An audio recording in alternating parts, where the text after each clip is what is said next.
জামাতের জন্য খুবই বড় ধরনের একটা দুঃসংবাদ। এটা আপনি হালকা নেওয়ার সুযোগ নেই। আপনি যদি বাংলাদেশের রাজনৈতিক প্রেক্ষাপটটাকে একটু দেখেন, আন্তর্জাতিক যে রাষ্ট্রগুলো আছে তাদের চোখে, মানে মার্কিন যুক্তরাষ্ট্র বা ইউরোপীয় ইউনিয়ন, তারা তো একটা টিম হিসেবে কাজ করে। তো মার্কিনেরা দীর্ঘদিন যাবৎ আপনার বাংলাদেশের যে দায়িত্ব, একজন সুপেরিয়র অথবা গার্জিয়ান হিসেবে ভারতকে দায়িত্ব দিয়ে রেখেছে।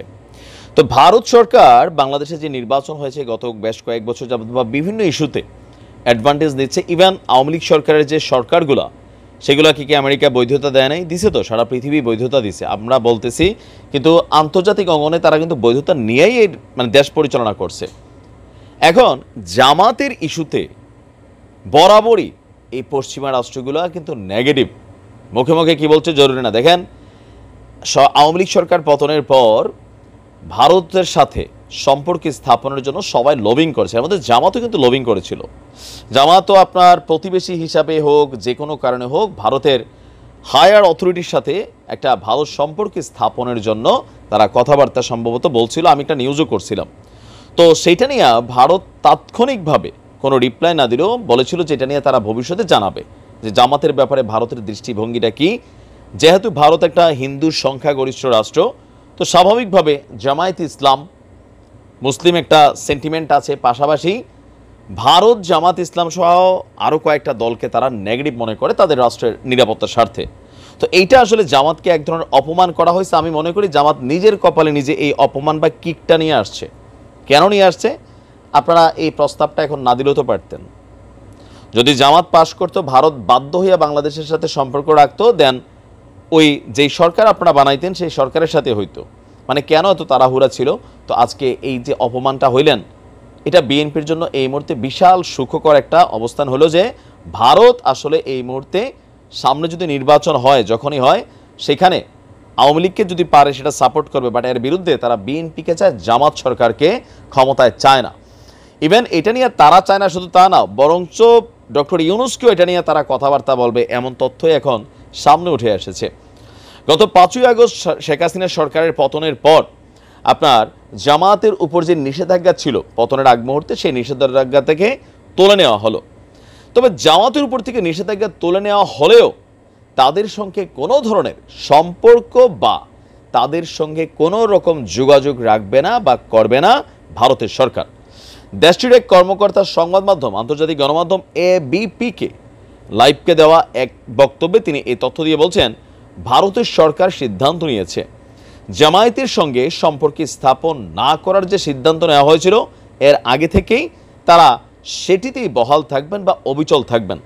এই সিদ্ধান্ত থেকে তারা সরে আসবে না। এমনকি তারা আরও বলছে যে ভারত আশঙ্কা করছে জামায়াত ইসলামী এবং নিষিদ্ধ সংগঠন হিজবুত তাহরির খুব শীঘ্রই মূলধারার রাজনীতিতে প্রবেশ করবে। এটি ভারতের নিরাপত্তাকে হুমকিতে ফেলতে পারে। ভারত বলছে জাতিসংঘের সাধারণ পরিষদে মোদি, যদি প্রধানমন্ত্রী নরেন্দ্র মোদি এবং প্রধান উপদেষ্টা ডক্টর মোহাম্মদ ইউনূসের মধ্যে বৈঠক হয়, তাহলে মোদি এই বিষয়টি নিয়ে ডক্টর ইউনূসের সাথে আলোচনা করবেন। তারা দুজনের 22 থেকে 23 সেপ্টেম্বর জাতিসংঘের সাধারণ অধিবেশনে যোগ দেওয়ার কথা আছে। তো 2013 সনে জামায়াতের উপর যখন প্রথম নিষেধাজ্ঞা দেওয়া হয়, এরপর নানানভাবে জামাত রাজনৈতিকভাবে পিছিয়ে পড়ে বা প্রেক্ষাপটে আর সামনে আগাতে পারেনি।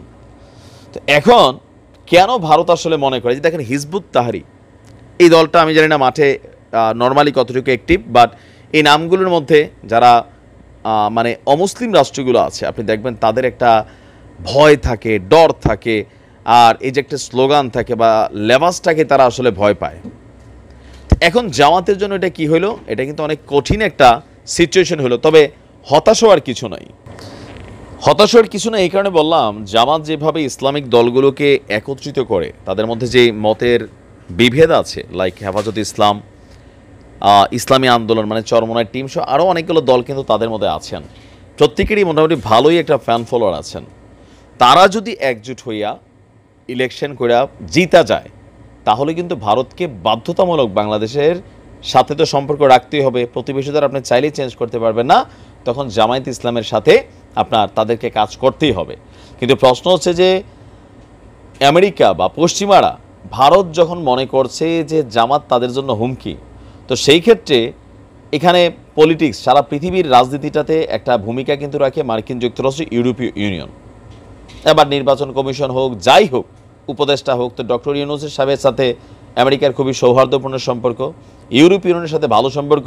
তো এরকম ২-৪-২০টা দেশ যারা শক্তিশালী যদি একদিন ডাক দিয়ে একদিকে কথা কয়, তখন এটা ঝামেলা হয়ে যাবে। বাট ভোটের মাধ্যমে যদি জামাত পাশ করে সেটা হচ্ছে আলাদা, কিন্তু কূটনৈতিকভাবে এই চাপটা, বা ভারত চায় না একটা দলরে ডাইরেক্ট, তো সেক্ষেত্রে মার্কিন যুক্তরাষ্ট্র কি জামাতের জন্য ভারতের সাথে সম্পর্ক নষ্ট করবে? সম্পর্ক নষ্ট করবে না।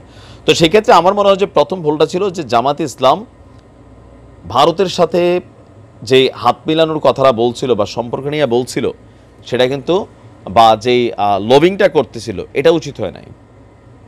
তাদেরকে প্রস্তাব দেওয়াটা উচিত হয় নাই। অ্যাজ এ রেজাল্ট এখন একটা অপমানজনক, এটা আমি মনে করি। কেন যে ভারতে এই মুহূর্তে মোদি ডিক্লাই করে, ভাই এটা আমার কাছে অপমানই ফিল হয়। তারপরেও জামাত ইসলামের কর্মীরা সুসংগঠিত, তারা তাদের সিস্টেমে কাজ করে যাবে। কারণ ক্ষমতায় তো আর ভারত আনবে না, আমেরিকা আনবে না, জনগণ আনবে। কিন্তু আমরা জানি সারা পৃথিবীতেই এই রাষ্ট্রগুলো যখন একটা ভূমিকা রাখে, সেই দেশের সরকারের মধ্যে পরিবর্তন আপনি ইউরোপ আমেরিকার দেশগুলোর মধ্যে ঘটে।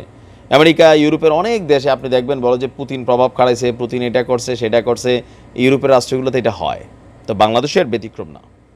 দেখা যাক পরিস্থিতি কোন দিকে যায়।